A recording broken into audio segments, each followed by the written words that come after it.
Para amar é preciso largar. Esse é o nosso tema de hoje e nós vamos conversar sobre o amor e sobre esse largar, né? Esse deixar ir, para que o amor de verdade ele possa fluir. Porque na maioria das vezes o que a gente sente muitas vezes não é amor, mas alguma coisa como apego, ciúme, direcionando a alma para a doença. Então você que vai assistir esse vídeo, o tema é esse, para amar precisa largar. Começando já. Certa vez eu assisti um vídeo de uma senhora que é espiritualizada, uma estudante, dava palestras sobre a espiritualidade, não sobre espiritismo, mas espiritualidade. Essa é a nossa ligação com o universo, a física quântica e tudo mais. No meio do vídeo, para o final, ela relata, ela falava de fé, na verdade. E no meio do vídeo, para o final, ela relata uma passagem de quando a filha dela ficou doente. E foi uma passagem muito interessante que me tocou profundamente, porque eu tinha acabado de fazer uma pesquisa entre as pessoas que eu conheço sobre fé. O que é fé para você? Eu simplesmente só perguntei assim, o que é fé para você? E a senhora falava da fé. E a filha dela estava internada entre a vida e a morte, e ela ia todos os dias no hospital, a filha em coma, ela pedia a Deus que salvasse a filha dela, passou uma semana, 2, 3, um mês, foi quando de repente ela caiu em si e começou a se perguntar, o que eu acredito da minha espiritualidade? Tudo bom, Valéria? Então essa senhora começou a se perguntar, um mês vendo a filha em coma, ela começou a perguntar, o que de verdade eu acredito de todas essas palestras, essa espiritualidade que eu falo, porque a minha filha está à beira da morte e eu estou aqui implorando a Deus pela vida da minha filha. Isso me tocou bastante, essa fala dela, porque ela disse que quando ela caiu em si, ela rezou e a oração dela foi, Senhor, que aconteça o melhor possível com esse espírito que aqui está deitado na cama deste hospital. Quando ela fala isso, eu sinto como se ela tivesse se desligado da filha no sentido de mãe e filha e começou a enxergar aquele ser deitado na cama como um espírito de luz que estava ali vivendo mais uma etapa da sua encarnação, que era um encontro com um desafio, que era o que a gente chama da doença, da dificuldade da doença e tudo mais. E aí na palestra dela, ela diz que quando ela chegou àquele auge da vida dela de entender a passagem da filha na Terra, que ela fez essa oração, ela ficou ali mais um tempo e foi embora para casa. E eu sei que aquilo de alguma forma me angustiou um pouco, né? Porque eu perguntava assim, poxa, mas não ficou, não esperou? Porque se fosse comigo, eu ficava ali esperando para ver se ia melhorar, entendeu? Olha como nós somos apegados, né? Agarrados. E no dia seguinte, ela recebeu um telefonema do hospital. A filha dela havia saído do coma. Aquilo foi tão tocante para mim que eu estava vivendo uma situação bem parecida, mas era com uma pessoa que chegava à minha casa e todo dia dizia que estava morrendo. Era bem pesado. E eu sentia pena, mas eu não sabia que era pena o que eu estava sentindo. Mas aquilo me dava uma angústia muito profunda. E aquelas pessoas todo dia chegavam de manhã na minha casa e eu estou morrendo, eu estou passando muito mal, eu vou morrer. E um dia eu, no auge do meu desespero, eu olhei para essa pessoa e disse, olha, eu vou te dizer uma coisa muito sinceramente do meu coração. Está muito pesado para mim. Eu não estou aguentando. Eu não sou médico. E aí eu disse para essa pessoa o que eu era na vida dela. E eu não posso fazer nada por você, a não ser fazer uma oração, ministrar o jorei e te ensinar algumas técnicas para que você possa fazer que eu aprendi para investir na sua alma, que se você estiver aberta para isso, disponível para isso, isso pode vir a te ajudar. Mas eu só posso fazer isso, eu não posso fazer nada. E toda vez que você chega aqui de manhã e me diz isso, eu sinto um enorme peso nas minhas costas e não passo o dia bem. Mas falei muito sério, assim, mas com amor. O amor eu aprendi com o Bert, tá? Falar as coisas sérias, as coisas pesadas, mas falar com amor. Amor eu aprendi lá com o Bert Hellinger, né, da constelação familiar. E foi tão impressionante, mas tão impressionante, que daquele dia em diante aquela pessoa não chegou mais na minha porta dizendo que ia morrer. Mas no dia seguinte ela já estava pronta de tênis, meia, calça colante, uma camiseta e foi caminhar. Eu falei, olha que interessante. Aí eu comecei a pensar o quanto eu alimentava a dor daquela pessoa. E aí a gente parte para a constelação familiar, olhando para os ensinamentos do Bert Hellinger, e eu comecei a perceber que, de alguma forma, algo em mim alimentava aquilo naquela pessoa. E eu cheguei ao amor que adoece. Eu, de fato, assim, eu não consigo te dizer a que conclusão eu cheguei.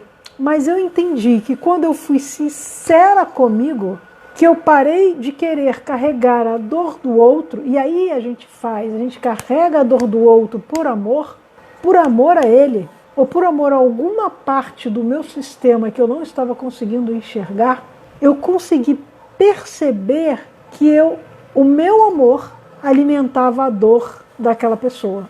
E aí quando eu consegui largar aquele amor que adoece, o que alimentava aquilo naquela pessoa se dissipou e ela ficou bem. E eu fiquei melhor ainda. Mas com certeza, com esse meu olhar, que eu já estou estudando há muito tempo, que é um olhar para a espiritualidade, olhar para o amor de fato, né? Esse amor por inteiro, não o amor pela metade, quando eu consigo largar essa emoção que me mantinha vinculada a esta pessoa, que eu acreditava até então que podia ser um amor, porque você fica ouvindo essa pessoa dizer todo dia que está morrendo e você não consegue dar um passo para se ajudar, é porque de alguma forma você está com pena dela. Então isso não é amor. Eu ouço porque eu amo essa pessoa. Não. Você sente pena dela. Quando você sente pena dela, o que você faz por ela? Você tira a dignidade dela. Eu sei que quando eu contei isso para uma amiga, ela falou, nossa, mas você foi grossa assim? Eu falei, cara, eu não fui grossa. Eu falei com amor. Eu jamais teria coragem de falar isso assim. Eu falei, eu sinto muito. Mas foi esse passo que eu dei que eu consegui libertar a minha alma e libertar a alma dela. Essa pessoa parou de falar comigo. Essa pessoa que se dizia minha amiga parou de falar comigo. E aí eu lembro aqui até daquela fala de uma música do Oswaldo Montenegro, né? A dor de uma amizade quando a gente fere, né? A verdade de uma amizade quando a gente fere. Ela se sentiu ferida com a minha fala, com a fala que eu dei para outra pessoa e parou, sumiu. Bom, de alguma forma eu consegui também deixar que ela seguisse o caminho dela. Então, ó, matei 2 coelhos com uma cajadada só. E para mim foi muito bacana. Isso já aconteceu com você? Assim, de tomar consciência de que algo te fazia mal, te trazia um peso. E aí você consegue se abrir com o outro e falar, caramba, isso que você faz está drenando a minha energia. Você já conseguiu falar isso para alguém? Se você não conseguiu, se você vive um negócio parecido, fale. E sinta como a sua alma se coloca diante daquilo. Como você se sente de alma. Porque para amar de verdade, para amar, é preciso a gente enfrentar as tempestades. E o que são as tempestades? São os desafios que nos aparecem. Quando a gente encara os desafios como problemas, eles se mantêm na nossa vida. Porque nós não temos todo o cabedal de conhecimento do todo para acabar com o problema, porque a gente não pode acabar com nada. A gente só pode se harmonizar com ele. Quando você olha para ele como um desafio, ele parece que perde um pouco do peso. ele fica mais leve, porque com a palavra desafio você se enche de uma energia boa para poder agir junto com ele. Quando é um problema, aquilo parece que te pesa, mas quando é um desafio, você se enche de impulso, de energia vital. Cara, um desafio, vamos lá. Vamos viver com ele, vamos vencê-los, vamos passar por eles. Nem vencer, é passar por eles. Porque eles vão continuar existindo. Quando você passa por ele, ele vai para o outro que precisa. É uma energia esse desafio.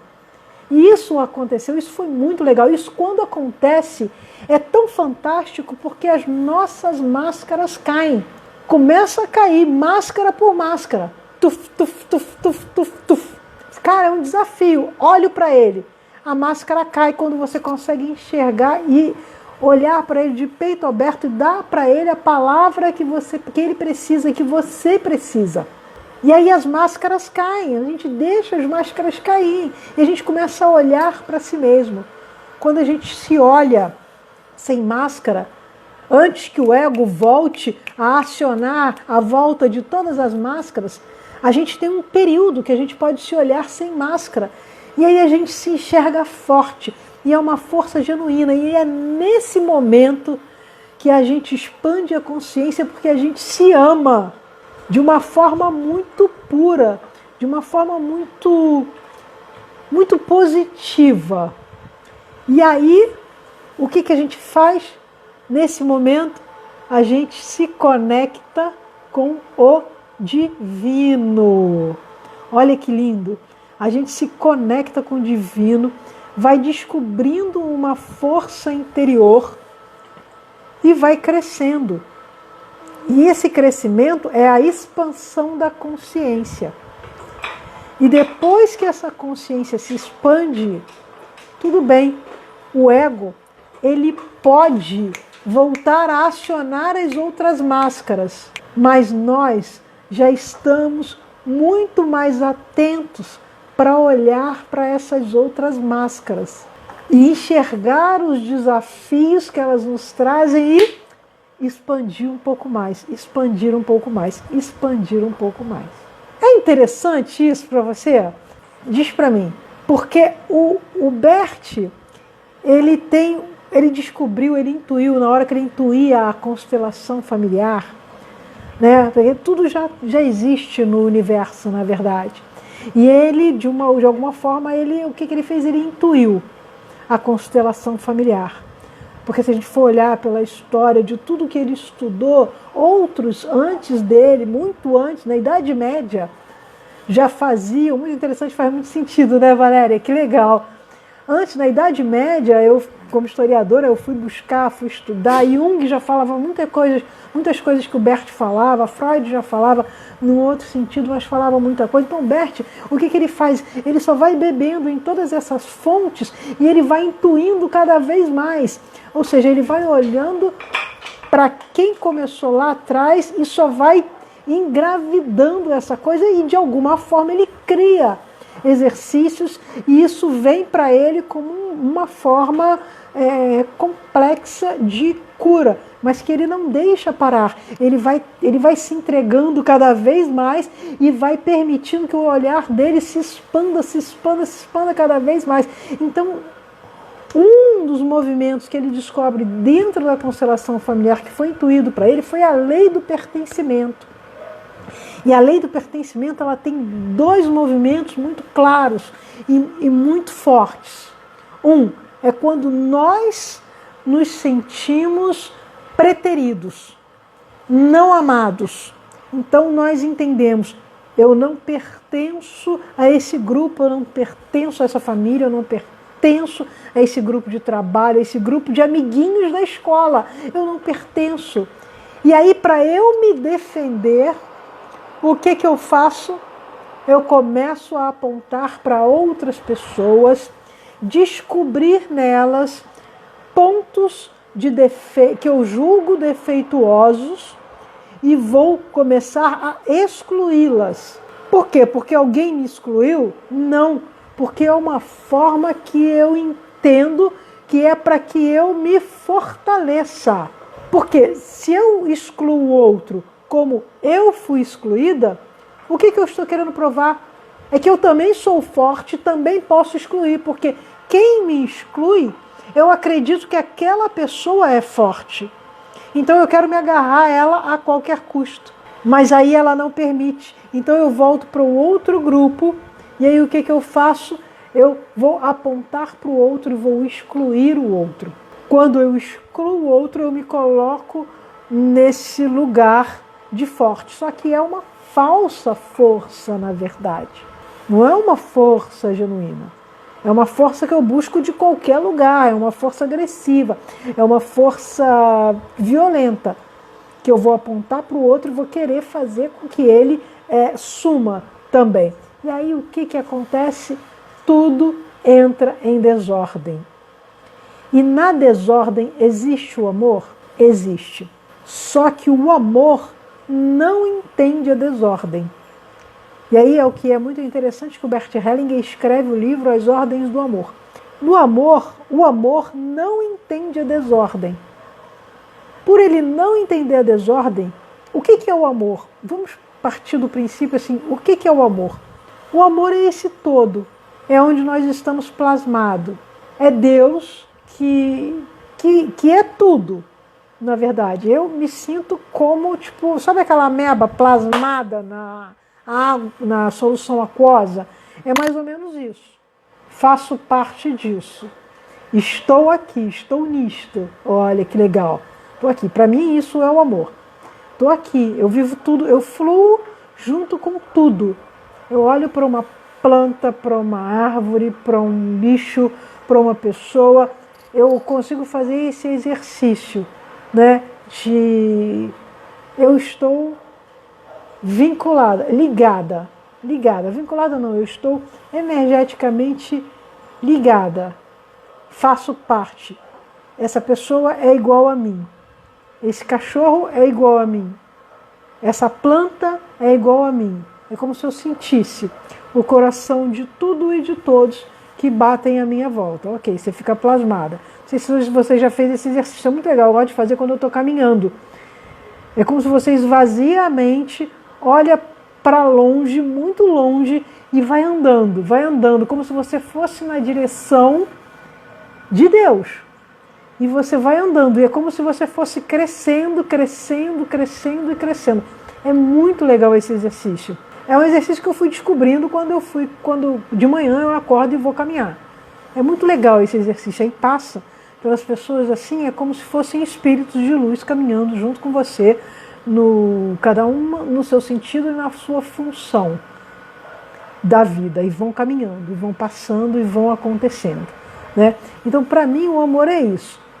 Quando algo acontece que esse sentido de estar plasmado no mundo cria uma desordem, fica turvo, ou pesa, ou gera um buraco, ou sei lá o que acontece, o amor fica o tempo inteiro tentando colocar isto em ordem. E para colocar isto em ordem, quem gerou a desordem vai ter que olhar para aquele buraco. Mas quem quer olhar para a dor? Quem quer olhar para o buraco? Ninguém. E aí o amor te empurra para aquele lugar, até você olhar. Enquanto você não olha, aquilo vai ficando para quem vem depois de você. E se você morre, você vai deixando aquilo para os seus familiares. Mas a grande questão dessa lei do pertencimento, quando a gente encontra esse amor, quando a gente entende que esse amor existe, que a gente está plasmado nele, a lei do pertencimento tem um outro ponto que é muito sutil, que eu descobri. Eu pertenço, independentemente se o outro vai me negar ou não. Eu pertenço. Mas para isso, eu preciso estar muito segura de mim. Não importa se eu brigo com pai, com mãe, com tio, tia, irmão, periquito, papagaio, seja com quem for. Eu sei que eu pertenço. E eu sei que essa desordem vai entrar em ordem em algum momento. E está tudo bem se está assim agora, nesse exato momento. É só um desafio. É claro que parece fácil falar, né? Mas de vez em quando a gente dá umas tropeçadas, chuta uns paralelepípedos e caramba, caramba, como é que eu caí aqui de novo? Se eu pertenço, ok. Isso aí já é do ego. Então a gente precisa o quê? Fazer todo o exercício de caminhar na direção de Deus, olhar, eu faço tudo de novo, aí eu solto tudo, vou caminhar, vou fazer esse exercício de andar mesmo, na direção de Deus, ok, estou aqui. Eu faço parte, isso aconteceu. Eu tenho como reverter? Eu posso fazer algo para reverter? Se eu puder, eu me abro para o universo para que vocês me ajudem a dar um passo nesse sentido. Se eu não posso, eu também vou relaxar, porque vai ter um momento que essa solução vai aparecer. Porque se eu começo a criar, chamando aqui, se eu começo a criar vários movimentos de tentativa de solução daquela questão, o que acontece? Sou eu unida ao universo tentando resolver aquela questão? Não. É o meu ego desesperado, querendo sair daquela situação, querendo exterminar aquela situação. Sou eu entrando em conflito e querendo acabar com tudo. Não vai funcionar. Não vai funcionar. Porque o ego, ele não tem poder de resolver nada. Ele só tem o poder de alimentar a nossa mente, que mente para que a gente fique cada vez mais na zona de conforto. E aí a gente acredita que ama, e para amar nesse lugar do ego, a gente sente ciúmes. A gente sente ciúmes porque a gente tem medo de perder. E aí a gente quer, de alguma forma, amarrar a pessoa ao nosso lado. Seja amigo, seja namorado, seja namorada, seja parente, seja quem for. Seja filho, seja cachorro, seja coisas. A gente sente ciúmes. Então não é amor. Aliás, como Bert diz, é um amor que te conduz para a doença. Porque se o outro se sente cobrado, sugado, energeticamente desestabilizado, ele vai querer se afastar de você. E aí você vai ficar cada vez mais apegado a ele, porque não quer perder, não quer que ele vá embora. E aí, aonde está o amar neste lugar? Aonde está o amor neste lugar? Não está. Esse amor que não está, ele está voltado para onde? Ele está voltado para essa dor do abandono, do desamor que a gente sentiu em algum momento da vida, ou que a gente foi lá e herdou por amor de algum antepassado para poder viver aqui, porque a gente, enquanto criança, a criança tem aquele amor cego, né? Ela acredita que ela pode salvar aquela pessoa do sistema dela. E ela não quer nem saber quem é. Mas como pesa, e ela tem medo de ficar sozinha, então ela vai nesse amor cego e quer resgatar aquilo para ela. E aí quando ela faz isso, o que acontece? É o falso amor, é o ego. É isso mesmo, Valéria, é isso mesmo. E aí o que ela faz? Ela busca para ela. Só que olha só, essa criança cresce. Essa criança cresce e ela vira um adolescente. O adolescente, e já perdeu até a noção de onde ele olha, mas ele olha. E ele continua agindo como uma criança. E aí esse adolescente cresce como um adulto, ainda olhando para lá para trás, para essa dor, que nem a criança reconhecia.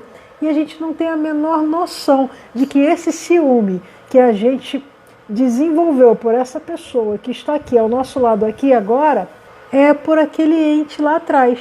Percebe isso? Mas quando a gente começa a olhar para esse movimento de que eu pertenço, independente de, eu ganho força.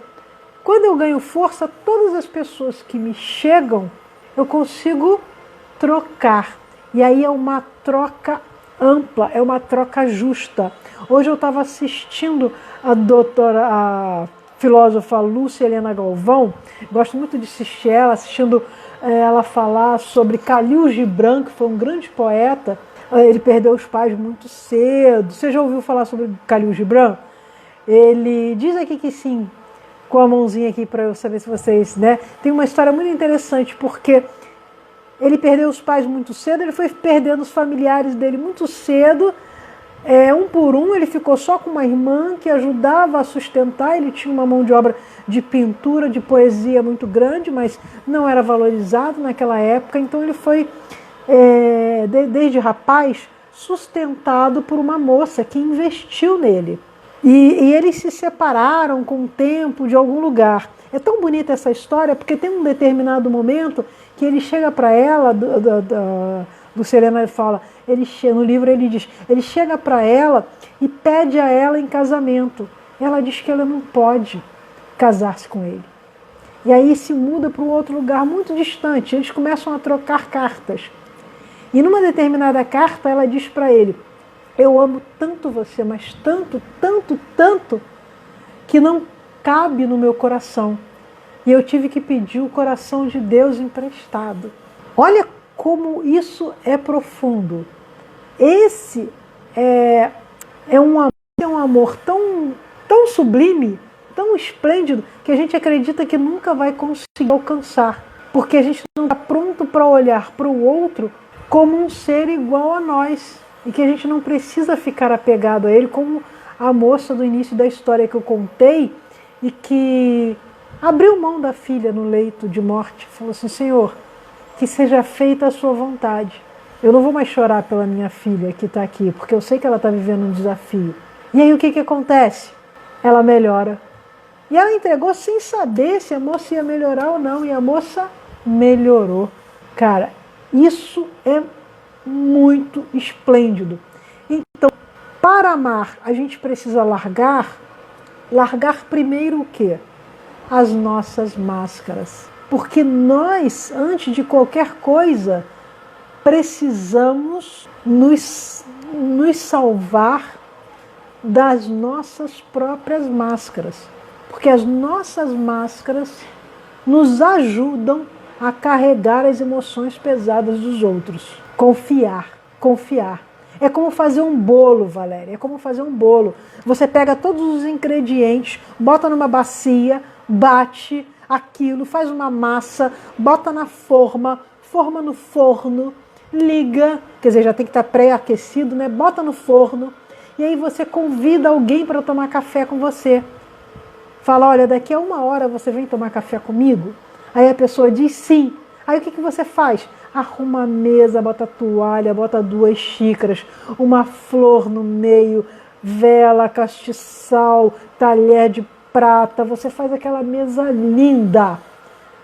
Vai tomar banho, se perfuma. Por quê? Por que você faz tudo isso? Porque você sabe que daqui a 40 minutos o seu bolo vai estar pronto. E é porque o teu forno está bom? É porque o fogo acendeu? É porque você tem um fogão? Não. É porque você sabe. Esse saber está muito em nós. É diferente assim. Hoje está fazendo um sol danado. Aí você fala assim: mas amanhã vai chover. Mas tem uma dúvida aí no meio. Porque você não é meteorologista. Mas o bolo não. O bolo você sabe que vai ficar pronto. Porque você já fez muitas vezes? Pode ser. Mas é porque você já conhece o processo. E quando a gente se entrega ao Criador, a gente precisa saber que o processo da nossa história está na mão dele. E tudo o que a gente deseja já está pronto no universo, só esperando que a gente abandone as máscaras, para que as coisas cheguem até nós de uma forma muito tranquila, muito alegre e gloriosa. Como é que isso bate para você na sua alma? Ouvindo isso, como é que isso bate para você na sua alma? Você já sentiu isso? Eu vou botar esse bolo no forno e daqui a pouco vai ficar pronto. Você consegue sentir isso que eu falo aqui agora? Vou botar esse bolo no forno e ele vai ficar pronto. É diferente, né? De você falar assim, cara, amanhã vai chover. Eu sei que vai chover? Eu sei nada. Mas se eu acreditar, quantas vezes eu já saí daqui, o tempo feio, saí de casa, fui pra rua, um tempo feio, nuvens negras. E aqui no Rio de Janeiro, quando chove, chove mesmo. Eu me conectei e falei assim, poxa vida, Deus é muito bom comigo. Eu vou pra rua e vou voltar com o chão seco. Gente, quantas vezes eu fui à rua, fiz o que eu tinha que fazer e voltei com o chão seco. E aí entrar em casa, enfiar a chave na porta, cai o pé d'água. Depois que eu fiz isso pela primeira vez, segunda vez, depois que eu fiz isso na terceira vez, eu falei, tem um negócio esquisito aqui. Eu preciso olhar para esse negócio um pouco mais amplamente. Eu acho que eu posso não dominar isso com o ego. E aí eu nem dei passos nesse sentido, de querer dominar isso com o ego. Eu falei assim, ok, vou fazer tudo no seu determinado tempo. Conforme for que essa energia vai chegando, eu vou fazendo isso. Um exemplo de amor que eu trouxe aqui, estou olhando o relógio ali, um exemplo de amor que eu trouxe aqui, que é muito interessante, eu sou contadora de histórias, né? Hoje trabalho com contos sistêmicos, na verdade eu trabalho com a pedagogia dos contos sistêmicos, que nada mais é do que uma versão estendida do conto popular, sem mexer na sua essência, para que a gente possa usufruir da sua mensagem de uma forma cada vez mais ampla, que a gente possa encontrar várias possibilidades dentro da mensagem do conto popular, né? Mas antes que o conto popular se expressasse como um conto popular, as pessoas tiveram que acreditar nele. Mas antes que esse conto virasse um conto, Esopo, no século 7 ou 8 antes de Cristo, ele criou os provérbios. Quem com ferro fere, com ferro será ferido. Quem se mistura com porcos, farelo come. Água mole em pedra dura, tanto bate até que fura. São vários provérbios. E nesse período da história não havia pessoas letradas. As pessoas não sabiam ler. Mal e porcamente o rei sabia ler. Então, o que o rei fazia? Uma vez por ano, ele subia numa pedra e tinha que dizer, o rei subia numa pedra, tinha que dizer todas as leis para que os cidadãos ouvissem, decorassem e não burlassem as leis. E, gente, eram muitas leis, muitas. Como é que você... Hoje a gente abre a nossa Constituição, são tantos parágrafos, a gente não consegue decorar as leis que são os parágrafos, as emendas. E o rei lá tinha várias leis. E ele dizia aquelas leis uma vez por ano e todo mundo tinha que saber as leis. E quem burlasse as leis sofria punição. E aí o que o Esopo fez? Esopo era um escravo. Ele começou a ver tantas punições, ao meu ver, que ele começou a criar provérbios. Então ele diz, quem com ferro fere, com ferro será ferido. Era uma forma muito fácil das pessoas entenderem e lembrarem das leis. E aí ele dizia, quem se mistura com porcos, farelo come. O que quer dizer isso? Se você sai da linha e se junta com um sujeito que rouba, você vai pagar a punição. Quem com ferro fere, com ferro será ferido é o quê? Quando você burla, quando você é adúltera, aí lá no caso era só mulher que era adúltera, tá? Homem não era não. A mulher diziam que ela tinha sido adúltera, o que faziam? Ela tinha que, com a mão dela, isso servia para um homem que roubasse, ou que batesse em alguém, ou que matasse alguém. Com a mão, tinha que enfiar a mão dentro de um pote grande, assim mais ou menos, cheio de óleo fervendo. Lá no fundo havia um ferro em brasa, você tinha que enfiar a mão ali dentro, pegar aquele ferro em brasa, levantar, mostrar para todo mundo, isso porque a praça pública estava cheia de gente, que você pegou, levar a mão lá no fundo, soltar aquele ferro, depois a sua mão descascando, né, assim já cozida, frita, alguém vinha, enrolava com uma gaze embebida numa cera, que era uma cera curativa.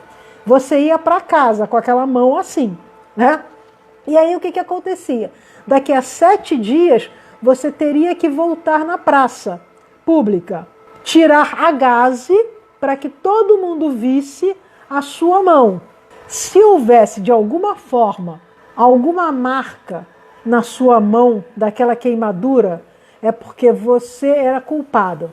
Mas se não houvesse, tudo bem, você estava livre. Então, quem com ferro fere, com ferro será ferido. Olha que loucura profunda esse negócio desse. Olha que doideira profunda um negócio desse. E Esopo começou a fazer isso por amor, porque ele não ganhava nada em troca. Ele fazia simplesmente para alertar as pessoas. Assim como Bert intuiu e foi trazendo para o mundo a constelação familiar. Percebe isso? Eu agora fiz essa comparação entre Esopo e Bert Hellinger. Ele traz ao mundo e oferece para as pessoas. E as pessoas vão pegando. Isso está na internet. Tem cursos e cursos e mais cursos na internet. E está lá. Você tem várias pessoas gravando lives, vídeos, e as pessoas vão tomando consciência e vão se autocurando. Agora, as pessoas que precisam olhar para um determinado tema, ela fala, não, isso aqui eu preciso olhar. Então ela vai fazer uma constelação, ela vai fazer uma leitura sistêmica do baralho cigano, ela vai fazer alguma coisa nesse sentido, entendeu? Mas quando ela consegue chegar ao auge chegar à compreensão do que ela está vivendo a partir de uma live, a partir de um vídeo, a partir de qualquer coisa, de uma leitura de um livro, nossa, ela já ganhou. Ele simplesmente trouxe. Então essa troca é ganhar com. Então tanto Esopo ganhava, tanto Bert Hellinger ganhava, como o outro ganhava também. Não era ganhar sobre o outro. Eu ganho sobre o outro. Não, não é uma indústria. É um ganhar com o outro. É quase como o Ubuntu. Acho que é assim, né? Ubuntu. Lá na África. Lembra aqueles vídeos que saíam das crianças? Quem chegar primeiro ganha aquela cesta de bala. Aí tinha os meninos lá que passaram por campo minado, perderam as pernas. Então todos se deram as mãos e foram juntos. E aí perguntaram a eles, mas por que você que tem as duas pernas boas não saiu correndo para ganhar e ganhar a bala só para você? Porque não tem graça só eu ficar feliz. Qual é a graça que tem de eu ficar feliz sozinho? Se eu não puder compartilhar minha felicidade com o outro, se o outro ficar triste ao meu lado. É igual a história do cara que tinha um milharal e ele, todo ano, ele ganhava concurso com o melhor milho da região. E aí um dia o repórter foi lá, tive um cara lá, falou, não, vim aqui para entrevistar você e pegar o seu dia a dia. Ele falou, você chegou num dia bom. Aí o repórter falou, por quê? Porque hoje eu estou distribuindo o meu milho com todo mundo. Aí o cara falou assim, mas como assim? Você está distribuindo o seu milho com todo mundo? Ele falou assim, por quê? Porque não tem graça. Se só eu tiver um milho bom. Se o vizinho tiver um milho ruim, cheio de bicho. Eu falei, mas como assim? Não estou entendendo. Eu falei, se o milho do vizinho é ruim, quando bater o vento de lá para cá, o que vai acontecer? Vai trazer os bichinhos para o meu milharal. E os bichinhos vão comer o meu milho. Então eu preciso me cercar com vizinhos com milhos bons, para eu continuar tendo meu milho melhor ainda. Isso não é uma pessoa só não. Isso são várias pessoas fazendo isso sempre, todo dia, toda hora. Basta só que a gente desfoque o olhar da TV, de todas essas informações que a TV quer que a gente acredita, porque a indústria televisiva, ela quer que a gente acredite que o mundo é horrível, porque isso vende. Isso vende alarme de segurança, isso vem de fechaduras cada vez mais prósperas, isso vem de vidro à base de bala, à prova de bala, isso vem de uma série de coisas. Percebe isso? Quando você começa a fortalecer a luz, o seu amor cresce. E aí você pode ir. Bom, então vamos lá. Vamos lá para o exercício. O exercício é o seguinte. Eu vou pedir que vocês fechem os olhos. Fechem os olhos Ok.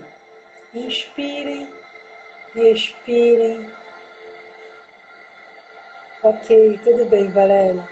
Inspirem e expirem tranquilamente. E comece a perceber, próximo de você, uma pessoa que de alguma forma ela te traz um certo incômodo, um certo desequilíbrio emocional. Não precisa ser nada extravagante, não. Pode ser algo perto, algo de alguém que você gosta, mas que algo naquela pessoa te faz ficar desequilibrada emocionalmente. Traz isso para você. Ok. Vamos acreditar em Einstein, que Einstein diz que o tempo não existe. Agora vejam vocês retornando à fase da adolescência, juntos, com a mesma idade.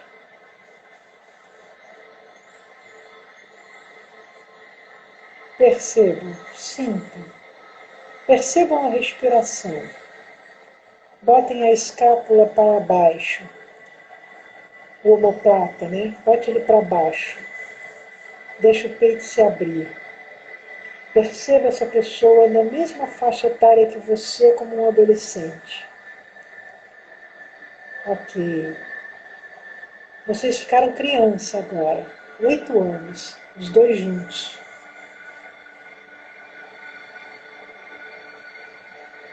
Olha só, vocês dois juntos brincando como criança. 8 anos.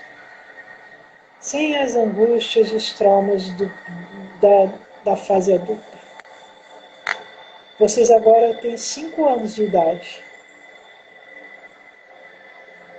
Olha, que agora vocês têm 1 ano de idade. Estão cada qual no colo de suas mães, tocando as mãozinhas um do outro, rindo. Isso. Agora vocês se encontram através da energia. Imaginem que a mãe de vocês são pacientes do mesmo médico e as duas estão grávidas de vocês. E vocês trocam energia, se encontram através da energia.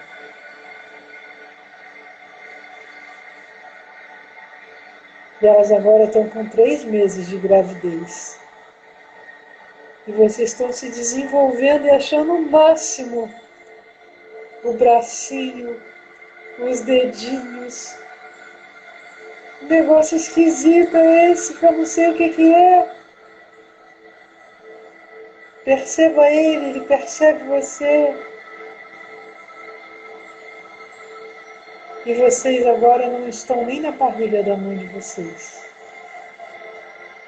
São 2 alminhas, de mãos dadas.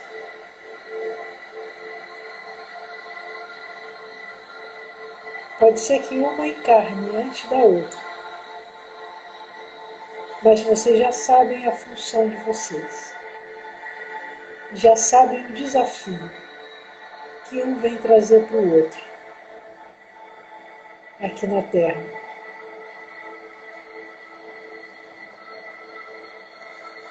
E vocês se abraçam e se despedem. Quem vem antes? Diz, eu vou ficar te aguardando.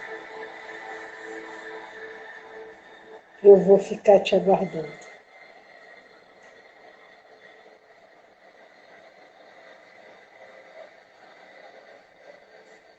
E agora, você olha para essa pessoa na fase adulta, nessa fase que ela te traz esse desequilíbrio emocional, depois de toda essa viagem de retrocesso, olha para essa pessoa e diz para ela: eu sou como você. Diz com o coração, cheio de luz: eu sou como você. Você é como eu.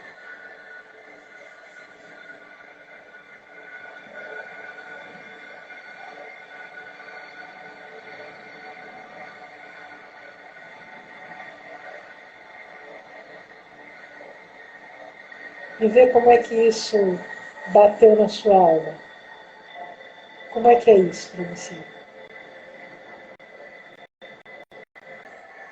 Ok, pode voltar. Começa pesado e depois fica muito leve. É, olha que bom. Essa é a insustentável leveza do ser. Eu sou uma criatura meio cinematográfica. Amo filmes. Que bom que fica mais leve. A ideia é que a gente agora possa olhar de verdade para essa pessoa e dizer: eu vejo você.